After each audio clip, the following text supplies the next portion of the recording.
What's going on here? Looks like we are live. Welcome, everyone. John Lavenia here, filling in for Glenn Henderson on a Wednesday here on our Success Mastermind. Good to see you all. We got a few people tuning in here. That's awesome. If you're tuning in on the YouTube or watching the replay, we're glad you're here as well. And we got a couple things going on. So let me go ahead and announce those. We do have life and business tools today with Adrian Garner, notwithstanding any tropical weather issues. I think we're good to go with Adrian down there in the Cayman Islands. So tune in at 6 p.m. Eastern U.S. time for that. And then at 9 p.m. Eastern U.S. time, we're going to have Networking Magic with Glenn Henderson, who typically hosts this spot in the morning, but he will be hosting this evening or middle of the night for our friends in England, top of the morning for our friends in Australia. So get with Glenn, and he likes to enlighten us on how he gets in communication with lots of people and expand his reach into the marketplace by networking. So really good stuff and quite useful, I think, no matter what business you're in, because there is a saying, it's not just what you know, it's who you know. So good to see everyone here. I've got a basic topic for you today, and I think it's one that's appropriate given the things that I've been confronting over the last couple of weeks with all the people that I get to deal with. And so I'm going to share it with you now. And it's about just getting back to basics. So yeah, that's as basic of a topic as it gets. You know, sometimes I have the tendency to complicate things. Anybody, is that just me? Anybody else tend to complicate? No, just me. Okay, got it. So, right? Because once we've become proficient at something, we can now have attention that we can expend in other areas, like little minutia things, which I know Janet and I had a conversation on book club the other night about details. I like details. Okay. There's a couple of ways to look at details. One way that I can look at details is how can I refine and optimize the basics? How can I embellish or polish or, in some way, be better, stronger, faster with what is already working? And those are good details to focus on and to discover and to make use of, to implement. But there are other details, and here's the distinction that I've got to have these distinctions. You see, where it could be a rabbit hole, not a profitable rabbit hole. Okay, so here are details that will allow me to get, as Steve Covey said, stuck in the thick of thin things. The thick of thin things. And sometimes these things seem pretty loud. They're screaming for attention, right? Like, wow, how did I never know this? Or how did I allow this to go unnoticed for however long? And you could see this in any business. You could see this in anything that you've become proficient at, right? You're going to discover other things that perhaps other people are doing and that may not serve you. I had this experience when I was a top producer in this sales program, and I had held the title for years. And then there were some new methods that were being introduced by newbies that had come along, and their stats were good, right? They had, they were producing. It wasn't like just, experimenting or whatever. But I allowed myself to kind of look sideways and become enamored with new methods. In other words, getting away from the basics, which had gotten me to the top, right?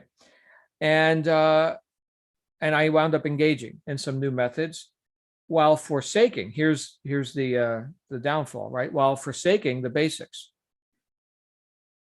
and my stats declined. And I had to recapture momentum, which is, I think, one of the best things you can have in business, right? Momentum. Well, I had broken my own momentum. So where was the error in that? Was the error in looking at other methods that could, in fact, improve or optimize, things in the business? No. The error was in forsaking the basics, not sticking with the basics. What did the famous coach Vince Lombardi say? Blocking and tackling, that's what wins the game, right? Or was it passing? I don't know. I'm not a footballer. Edward would know. So is it passing and tackling or blocking? Anyway, you get the point, right? Is that this guy kept his team focused on the basics. All right. I have I think a lot of you know, I recently took up again Krav Maga, okay, which is Israeli contact combat. It's really like, practical use martial arts. There's no katas, not to disparage any other systems or methods or anything like that. Okay. But have you ever seen like a demonstration from, some great karate or taekwondo black belt or something? They've got lots of moves that they can do in the air or with a partner for the demonstration. And some of these things may be effective in the street, but they're nice to look at, whether they're effective in the street or not, right? They're nice to look at. Pretty spectacular, in fact. I got to see that because my daughter does karate, and I got to go to the belt exam where she got to demonstrate the various moves to rank up to the next belt level. It was really cute too. They got little 5-year-old kids in there, and they were all kicking ass. It's really great. But there's the adults, the senseis, right, the trainers, and my goodness, are they talented? Like aerial flips and all this kind of stuff. Would you do that on the street? Probably not. But nice to look at. Okay. The point is that here are things that we could say an embellishment. Okay. But does it work in the street? Hopefully you've got the street skills as well. Okay. With Krav Maga, all we focus on is street skills. There's nothing showy about it. There is no Olympic Krav Maga, in case you're wondering. People would die. So in that assessment, right? Let's say that I've got the basics, right? Can I embellish? Sure, I can, but don't lose the basics. So here's how this has shown up in my life in the last couple of weeks. I get to work with a lot of new entrepreneurs, and you may identify as a new entrepreneur. I know some of you have been, in business a long time, and or perhaps new in a different method, newer than you were with the other thing that you've been doing for 20 something years. Okay. But I get to work with people who are engaging for the first time in taking back control of their income, their lifestyle, their time. And when we have, let's say, for example, someone's just been displaced or dismissed or has exited their job, okay, their employment, by choice or not, okay, and we can see all different reasons why people have transitioned out of jobs recently. But in that, there's a basic structure, right? There is a known, here's where we allocate our time and attention. And now at 9 o'clock, you punch the clock. And now you go to the factory and you do the thing, right? So there's structure with that. And there's a level of competence that comes with having done those things again and again and again, and knowing what to do with your time and what to do with your attention. Because we apply attention over time. Okay, I'll put brief attention on this. I'll put sustained attention on this. These are allocations of attention over time. Follow me on this. And now you've got Mr. and Mrs. New, self-employed person. You've got all this time, and that attention has not been allocated yet. But is there anything like a vacuum, right? Do vacuums exist? I've got a vacuum cleaner, and I suppose out in space, there's this thing called a black hole. I've never seen one, but supposedly that's like there's nothing there. I don't know. I don't know what that's about. But the vacuum shall be filled, says the universe. The vacuum shall be filled. And so here's this time, and you don't know what to put your attention on. Well, there's all these shiny objects, right? There's all these things that seem like are being purported to be more effective than you and your level of effectiveness right now. Why don't you put your attention here? Oh, wait, how about here? How about here? How about there? Right? And so it's an opportunity for us to get led around in lots of different directions. Hopefully some of that will profit us, but it won't profit us if we don't have the basics. So what's the one thing that we should put our attention on? The known, quantifiable, on purpose actions that are going to win the game, the blocking and tackling, as Vince Lombardi said, or whatever he said. Okay. It is that which allows us to recognize wins, right? Here's a statistic right? The statistic is 1 up from 0, right? That's a statistic. 1, very nice. Okay, improvement. Not quite momentum yet, but infinitely better than 0. Okay. So the things that get us off of 0 are the things that we can and should put our attention on. I would offer you. Okay. This is just my reality here. Okay. But these are the things that give us consistent wins, And yes, then we can embellish. But if we go right for, and so many people do this, oh my goodness, so many people do it. They go right for, I want to be a black belt. I'm day 1 in the dojo and I want to be a black belt. I want to do the aerial flips and kicks like the sensei. I've had that same tendency. I'm not pointing the finger. I'm just saying, like, here's what people do. We get to observe the masters, right? Like in business, for example, we get to observe, here's someone who's been in the business for a decade and, they're making, these tremendous, incomes, 100,000 a month and whatever. And so we tend to look for shortcuts. I mean, I like to go fast. Any of you remember that movie, Talladega Nights, with Will Ferrell and John C. Reilly? I want to go fast. Right? About race car drivers or wannabe race car drivers.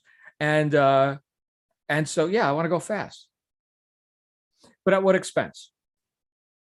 So there's a saying in the training world, Lindsay like that, Talladega. There's a saying in the training world, slow is smooth, smooth is fast. And I had trouble with that, because if slow is smooth and smooth is fast, then just by Aristotelian logic, then slow is fast, which is obviously not the case. Okay, but I get where they're going with that saying, is that when you do things properly and slowly and smoothly, you develop correct. Let's say, for example, in the weapons training world, right? So you develop correct muscle memory. You are training in correct movements. People say practice makes perfect. Right? Correct practice makes close to perfect. What is perfect? Okay. So we can train in incorrect habits, or we can train in correct habits. And so you do that slowly and smoothly. You get smooth with that. And then guess what happens? You get faster and faster with the correct actions. For the new person, they want to go fast. Of course you want to go fast. But my goodness, it's a mess. What a mess. I did the same thing with the guitar. I'm listening to, Eddie Van Halen and Yngwie Malmsteen and Joe Satriani, and these guys are like masters, right? And it looks effortless. They're fleet-fingered movements on the fretboard. And all right, I'm going to go hit that lick right now. Trash. I mean, trash. And so here I am, right, doing deliberate little finger movements and doing it so damn slow. For anybody who's ever trained with like piano or guitar or any instrument, right? There's well, in modern times anyway, there's a thing called phrase trainers. A phrase trainer is something where you can take a clip of music and just have that on a repeating loop over and over and over again at whatever speed you're working on it, right? And so I'll drop stuff down to like 30% speed. It is so slow, okay? But me trying to do it at full speed, it's noise. It's freaking noise, all right? So there's so much, delicacy, smoothness to that, to being able to get those movements exactly right. The basics.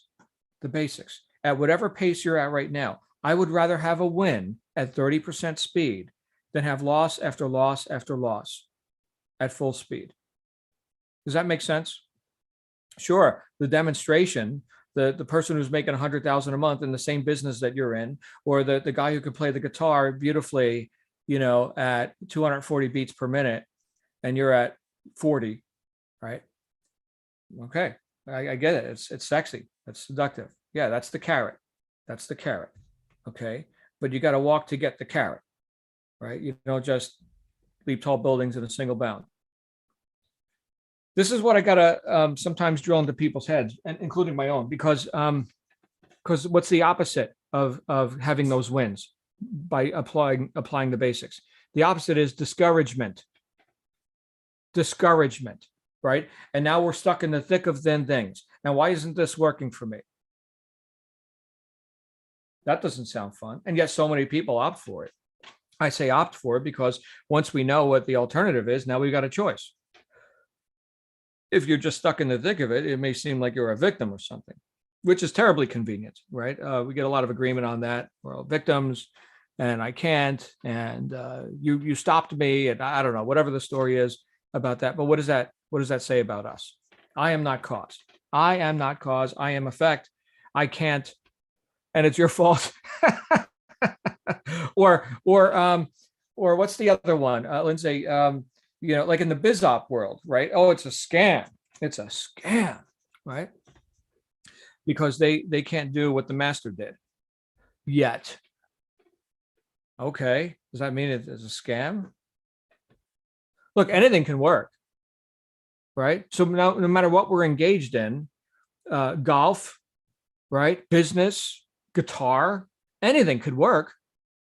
Who's doing it, right? Oh, the person who just showed up and who's griping about how they're not Yngwie Malmsteen on the fretboard.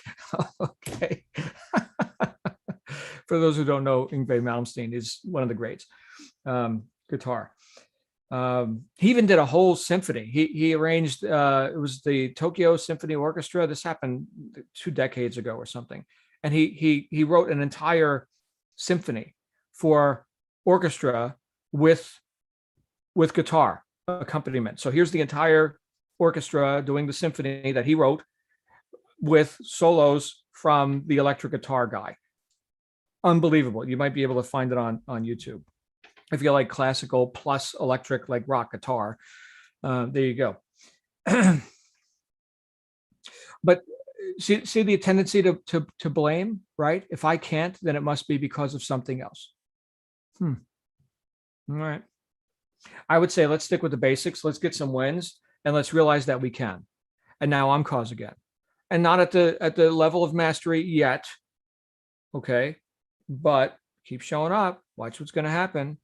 Slow is smooth, smooth is fast. Next thing you know, you're faster and faster. I just had this conversation, and then I'm going to shut up. I just had this conversation with one of my trainers in the Krav Maga gym, and he's been at it for 3 years, and now he's a coach. He's not a black belt yet. I mean, it takes years, but he's way beyond, competent in terms of, teaching us newbies, the moves and stuff. And he noticed when he was sparring, which is fighting, but not trying to actually hurt the other person, just, going through the moves lightly. But he noticed how much better he was than he was years ago, not to mention the fitness improvements, right? He came in all overweight and everything, and now he's, getting it together. So, but that recognition, the self-recognition of, wow, I used to suck. Look at what I just did. That was pretty good, right? That's terribly gratifying. That's the opposite of discouraged, right? And yes, he's not the black belt master, okay, but look at that improvement, right? Do we recognize that in ourselves? I would offer you that we will do so more readily if we stick with the basics and acknowledge that we actually did the basics. You want to add complications? Be my guest. Just don't do it at your own peril, right? Do it with a maintained focus. If you're going to look sideways, keep your hand on what we know is working as you're looking sideways, okay? And then come back to center. Hopefully I'm making a point. I see Janet here put in the chat, practice makes better, correct practice, permanent and better. Very good. So thank you, Janet. And Janet knows stuff, right? She knows stuff about practice and the basics. Good to see you all. Who has some thoughts on this? And have you seen yourself hopefully sticking with basics and having wins? And have you seen yourself go off course? I'd love to hear your experience with all this. Anybody have an experience? Is this just me? This is unique to me? Only John? It's you, John. Right. Hi, Janet. It's just you. Great shirt, by the way. Janet, you've been showing up with these beautiful shirts. Oh, Yeah. Thank you. So you're right. I think what happened, John, when you went, oh, these people are doing good with this. I want to pay attention to that. And you said you lost sight of your basics. So for me, one of the, get the basics down. Get that. Don't be so anxious to get to second base when you haven't figured out first. You really need to get all that stuff under you. And like you said, keep your hand in what's working. I think the other thing about it is that we see something that looks attractive and wow, that's working for them, or that seems good. But we need to make that our own. Take that and translate it into what's true for me, what will work with, what can I do that way in my way. I need to not just jump ship and go over there, but I need to kind of get that into my way of doing something, into my way of thinking, and I will improve my way by doing that, but not by just going there immediately because I haven't done the basics they have. I don't have that in me. So I have to go with me and what I know and start to modify that. That's how we get wider, bigger, better, is by introducing new things, but not just exclusively, not just that we let go of what we know. So, you're so right. Keep your basics, and your basics are going to be true to you more than just general basics, right? They're going to work for who you are and how you express yourself and how you work things. Because you can hand out 5 different scripts, let's say, and they won't be natural to you. They won't flow from you. They have to be what you, and you have to make them that way. Slower. I really believe in that. Slow and smooth. Yes, before you go fast, before you add other things on top. Muscle memory, mind memory, all of that is so really, really important. And it's hard for beginners, especially adults, because I've been teaching adults for lots and lots of decades. And the thing is that we are used to doing things well. We're no longer a toddler. But so we think we should be able to do everything well as we can do everything else. But when they're new, we have to go back to kindergarten. We have to say, okay, this is my first steps. I might be hanging on to something right now while I'm taking my first steps. And then I can let go of that and have a little more assurance. But it has to then come into your learning, your way of doing it, the way that you integrate your knowledge and skills and add them on slowly. If we remember Tiger Woods, and I just feel so much heart for him, his healing journey now, but there was time, he was great, it was recognized as great. And he said to himself, you know what, this is, I could do better. But at the level I'm at, I think I'm as better as I can be. So he took off time. I'm not saying business-wise, this is necessarily what you do, but he took off an amount of time to rethink and retrain and retool everything. I think that Ford had to do this because Chevy came out with all these colors and all this stuff, and Ford was doing their basic thing, and it was like, they were forced to retool the whole of their operation. But he went back to a different basic. He had to go back to basic, and then build from there. And when he got competent, because he knows what competent feels like, he knows what it looks like. So he was already ahead of the game of anybody who would be a basic beginner then. He already felt and knew, so he could go faster eventually. But he went to where he rethought through all of the things, and then when he had that to the level of the tiger level, he was better. He was better. He would not get better where he was. He had to stop and retool. And so, so either you're adding to what you know while you're doing, but making it yours, or you just have to rethink it. So I don't know. Thank you. A lot of good points this morning, John. Thank you so much. Thank you. Yeah. Well, look, I need reminders all the time, right? Because I've got my own ability to get frustrated or discouraged or whatever when things don't go the way I want them to go. So can I back up and look at, well, what preceded that? Right. This is another way to do it. So thank you, Janet. So what preceded this failure? All right. This thing that did not come out optimally. Where did I miss the basic? Right. Where did I go off standard? Okay. So there's, and I love that word, by the way, standard. A lot of times, we could use the word standard as in like standard issue, like nothing special about it. It's just the basic thing and whatever. Okay. However, the other use for that word is that, hey, we've got standards and we're meeting them. And so it will be of this standard quality, right? And if our standards are high, right, because we've practiced and because, we've got the basics and whatever, then standard is like really good. Like off standard is not good.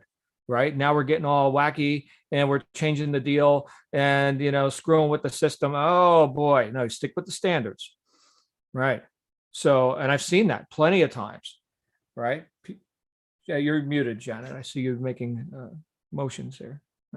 I was just saying, here's your standard and it's working. And then how do we get the standard that bit higher and get the standard that bit higher? Right. Up our stat, because the minute that, no, not the minute, when we get so very comfortable with standard, then we're going backwards, I think. Well, yeah. And if we, great point. If there's no way to improve the standard, and we've discovered that is as good as it gets, I don't know, let's say, for example, a stapler, right? Has anyone improved the staple in 100 years or whatever? It's a little piece of wire and it comes down and it squeezes together and it holds the papers together. And there's different shapes and sizes or whatever. But if I told you to go staple those papers together, there's no Q&A about that. There's no, oh, I've got this special magical staple. You may have a better stapler than me. Maybe yours is electric. Maybe yours can do 10 pages and mine can only do 5. That's different sizes and whatever.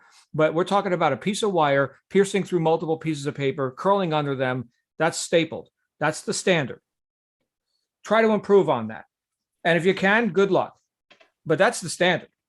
All right. And so when we come up with that, when we have a known successful standard or basic, from there, well, experiment if you like, but don't forget the standard. So imagine now, this sounds silly, okay? Oh my goodness, I forgot all about this, the basics, and I need to put these pieces of paper together. Somebody said that they got this magical method of putting the papers together, and let me go experiment with that. Now the papers are all over the place and everything, all because I didn't just do what works. Sounds silly, okay? And sure, I mean, look, innovations can happen. Maybe somebody's got a better way to staple papers together. I don't know. Probably not. Okay. So who else has some thoughts on this? I'm going pretty far afield of anything that we would actually do. But look, we could see things just as ridiculous in our own lives as forgetting how to use a stapler or what staples are, or considering that, there could be a better way to staple things together than actually using a staple. Oh my goodness. In fact, that's such a standard. They named an entire office supply store after that one product, Staples, right? That's it. It works. No more Q&A. It works. Right. Any other thoughts on this? All right. Well, we're going to have life and business tools. Edward, you have a comment, sir? Yes, I do. Right. You know, I've had a re emergence of what it is that we do. Mm-hmm. And what we do is we follow the lead that comes in, and we find out what that lead is looking for. And what we don't realize is that that lead has exhausted all possibilities that they know of in order to get the service that you provide. So when they come to you, it's incumbent upon you to understand that you're the doctor, they're the patient. Mm-hmm. But if you forget the basics, you'll fear, and you'll run after them, and you won't have the kind of posture you need in order to consummate the deal. So basically, what we all have to do is understand that the basics gives us confidence and power. It gives us technique. It gives us flow. It gives us alignment. It gives us so many things, perspective, that we have to, just really realize, because it's basically a state change. And when you go to the frivolous, that's unproven, you change your state from certainty and assurity to, what do you say? The thin of thick thing, thick of, what is The it? thick of thin things. Yeah. And that's where you go. So why go there when you know that your bread is buttered in confidence, in consistency, in knowing, in certainty? So you got to take the position of, I'm the guy who can, decipher your need. I'm the guy who can take care of this for you. And you've got to fit in my schedule. You've got to fit in what I'm doing, because I'm the guy with your solution. If you don't want a solution, see you. Thank you very much. Have a great day. But I've got the solution for you, and it's going to be time. It's time, whether it's up to you, whether you want to get the solution or not. So that's the attitude you got to have. That's the revelation you got to have. And that's the action that you got to take, because, everything that we do, like you said, the basics are actionable. And I agree with you. Thanks a lot for that. Wow. You know what, Edward, you brought this right back to the science of getting rich, doing things in a certain way. If I'm purporting to have some, experimental, something that I'm going to run on you, am I doing that with certainty? No. So there's the value of knowing that the basics, the standards, and you're competent in that. That's the certain way. Okay. And, it makes me think about other experiments that people want to, force on other people. I won't get into, the civic or political, things that are going on right now. But yeah, there's people who, what we know works isn't good enough anymore. Right. And now let's throw ourselves off the cliff.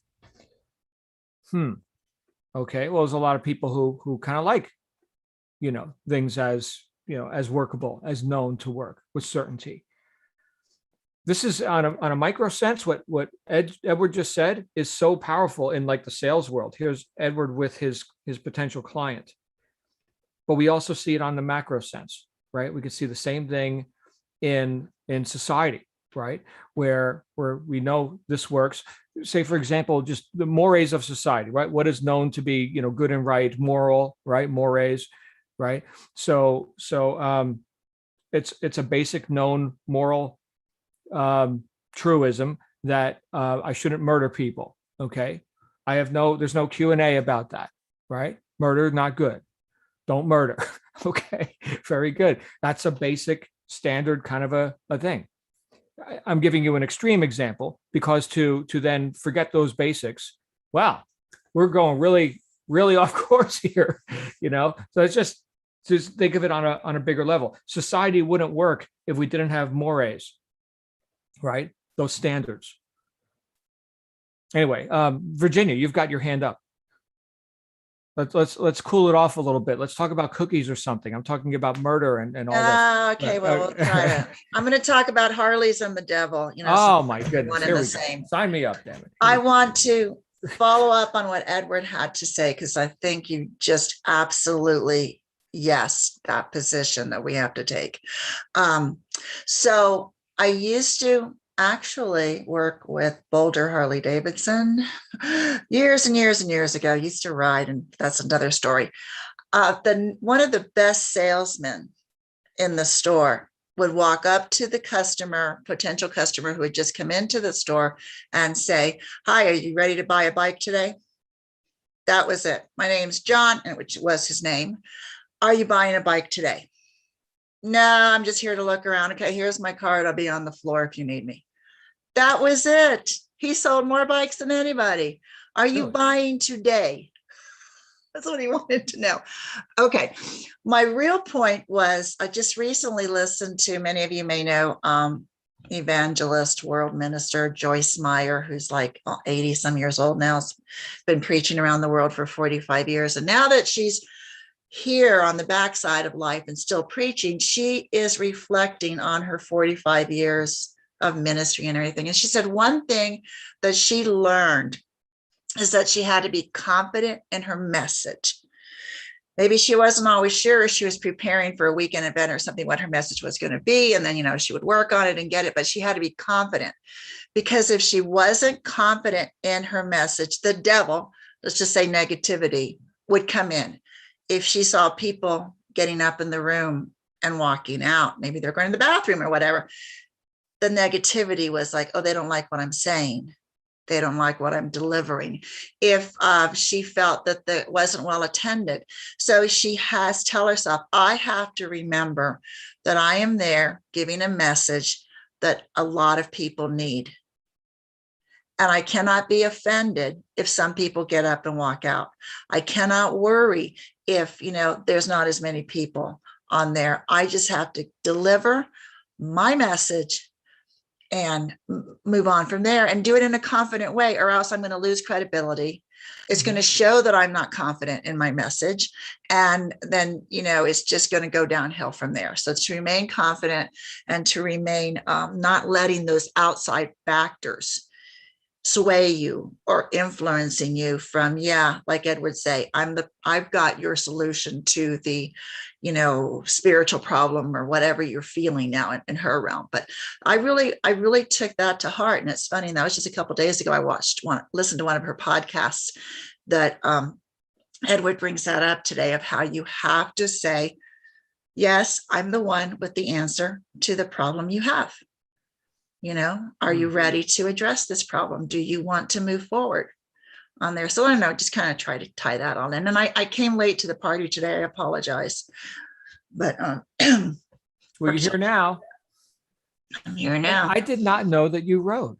You don't still ride? I had a license. I haven't. I used to have a dirt bike and ride in the mountains, and been there, done that, gone off the side of mountains and everything unintentionally. Oh, wow. Right. We used to camp in the desert out by BLM land in Utah all the time, canyon land, stuff like that, which is why the Grand Canyon is like not a big deal if I don't see it in Vegas, because I've seen all the Colorado River canyon lands. And we used to ride Harleys on the street. I will tell you that it is, I've got a visual in my mind of you riding your Harley to the Grand Canyon. I see it, Virginia. I see it. I was always two up on the Harley. I was single on the dirt bike, but I have pictures. I have photos. Yes. Okay. Well, yeah, you definitely don't want to go over the edge of the Grand Canyon. You don't want to do that. Right. So, and it is a big deal. It is a huge deal. Like it is. Have you been to the Grand Canyon? No. No, just the canyon lands, in Utah. Yeah. Nice. Nothing like the Grand Canyon. Smaller. Yeah. Lake Powell. Nothing like the Grand Canyon. Yeah. It is unbelievable. Yeah. Maybe we have time. Gail wants to go. Yeah. Maybe her and I will partner up and go. Very good. But I will say this to everyone. As great as the Grand Canyon is from the rim looking down into it, and there's all the different places you can park on the rim and have overlooks and whatever. It is 10 times more spectacular from the river looking up. I did a river rafting tour through the upper half of the Grand Canyon, 5.5 days on the river. And then we hiked out the Bright Angel Trail. Oh my goodness. It is amazing. So if you're into hiking, Bright Angel Trail down and back, it's about, I'd say 4 hours each way if you're in shape. So food for thought, but definitely bring water and electrolytes and carbohydrates. Okay. You can have all the water in the world, but if you don't got salt, you're dead. You're dead. All right. So just so you know. All right. Any other cheerful topics we're going to talk about today? Well, I just wanted to kind of expound a little bit on what you had mentioned before. You know, you were talking about murder and things like that, right?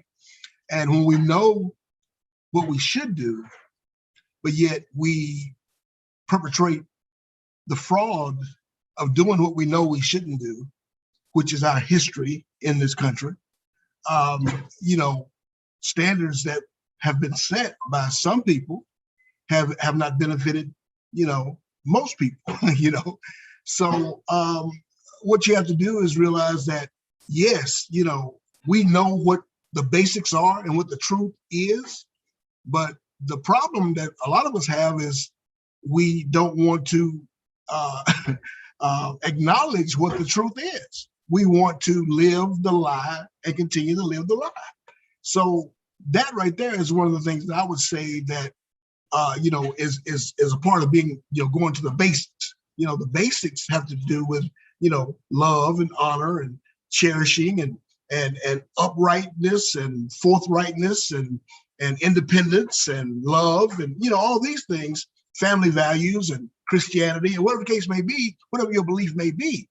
But, you know, you can't skew that to the point of someone else's, you know, deficit or someone else's loss, because, you know, I mean, how many times have we now gone back and they're trying to say, you know, we don't want to talk about that because that was brushed under the rug years ago.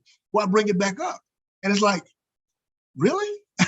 You know, this life that we live is real. And if we don't understand what's going on, we'll repeat the same mistakes over and over and over. As the people in Germany, you know, they were like, hey, you know, let's get rid of this information because these people here are just absolutely just turds on society.